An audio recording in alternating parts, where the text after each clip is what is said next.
This is my Media Studies A2 evaluation podcast for my short film Little Red. Now, the introduction, I first had influences from a film called A Company of Wolves. This film I saw a couple of times and took quite a few things from it. I'll start off with the introduction.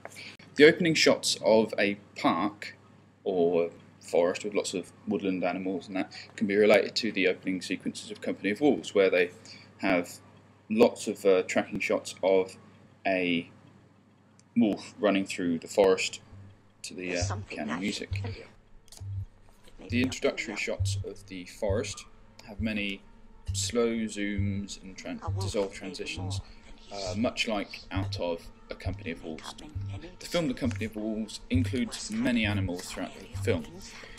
As I could only do so much with the short budget I had available, I spent time in a park observing and recording squirrels, ducks and other animals that I could capture.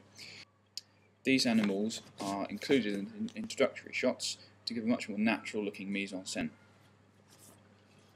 In addition to these calm, naturalistic shots of the woodland animals, I also started to narrate, saying the words "once upon a time." This is intended to hoodwink the audience into thinking they are watching a traditional representation of a fairy tale. This is intended to relax the audience, make them think that what they're seeing is the original fairy tale.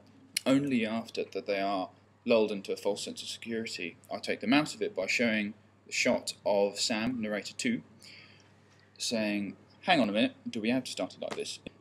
This indicates that the story is not all it seems, that things will change, aspects of the characters will differ. I first took the idea of a narrator for the short film from the Rocky Horror Picture Show, in which the narrator pops up at several intervals during the film and explains plot holes and the story arcs. This narrator in the Rocky Horror Picture Show is dressed quite smartly. He's in a room full of leather-bound books. He's got an armchair and a globe with many papers and reference notes. So to give the impression that he's controlling them or either observing them from a different point in time or space. So I got this idea of having the narrators either controlling or observing what happens to Little Red Riding Hood, the wolf and the other characters. Initially there was only going to be one narrator, and that's why the script is slightly one-sided. The first narrator, played by my actor George Thompson, has a lot more lines to talk than the second narrator, played by Sam Marston. That's because the script originally started out with only having one narrator, and he was going to be looking at the camera and talking to them, much like what happens in those sequences in the Rocky Horror Picture Show. After experimenting with this, I thought it would be a better idea if there were two narrators talking backwards and forth, expressing each other through dialogue. This would give the audience something a bit more than just one man looking square onto the camera. The characters of the narrators were built around the Laurel and Hardy-esque duo. So you have two men, they've both got conflicting characters and yet they spend time with each other.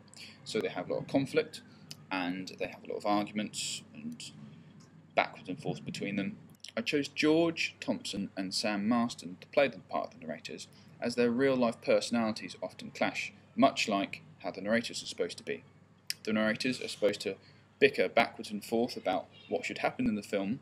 More contemporary examples are Peep Show, in which the characters Mark and Jeremy bicker backwards and forth. One's short and a bit stodgy, and he's interested in history, and he's the polar opposite of Jeremy, who's very tall, lean, but a bit of an idiot. As these personalities clash, they have many entertaining arguments through Peep Show, which are the basis for a lot of the comedic elements. I wanted to recreate this in my short film by having these conflicting characters. For example, George Thompson plays the very uptight, work-oriented kind of guy, whereas Sam is a lot more laid back and expressive of his true feelings. Now, on to the kitchen scene, the first scene that you see Little Red Riding Hood with her mother. The first opening shot is of Little Red Riding Hood's mother walking about pouring a cup of tea. This is to symbolise the domestic nature of where Little Red Riding Hood comes from, her very naive and sheltered homecomings. Now, this scene I intended to base on certain types of period dramas of the turn of the century when there was very old-fashioned kitchens and the kitchen was very large. So they've got an old Aga in the background, wooden floors, wooden table, a rocking chair, washing hanging up, and other old-fashioned connotations. Right. Such period dramas include Pride and Prejudice, which is what I had a look at to base the kitchen scene of. I prepared the kitchen by placing lots of old-fashioned objects in the environment. I also covered up things like TVs, stereos, and the computer. Right. Little Red Riding Hood in the Woods is intended to be the traditional halfway mark in the original story, where she meets the wolf, but the wolf disappears, and then she carries on her story to Grandma's house. I made sure to shoot this scene on a very bright day to make the most of natural light. Now, the introduction of the wolf is an interesting one, which I've taken from references from the James Bond films. In particular, the introduction of Blofeld, No the baddie, astronaut in would which enter the capsule you see many close-up his shots of his hands, his feet, Remove his but not helmet. his face. His face is hidden until the hero sees his face. In my short film, there are many shots of the wolf walking along, which they're very close to the ground, so you only see his feet. There's a shot of him putting on his hat, but only showing the top of his head. In addition, his sunglasses.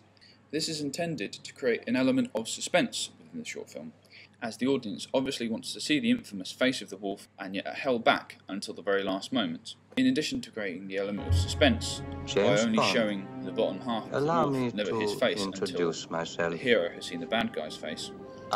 This also reinforces this traditional stereotype that we are watching the bad guy. As in most characters, when they're introduced, you don't see their feet or their hands first, you see their face. You can tell who they are seeing and what angle they're coming from.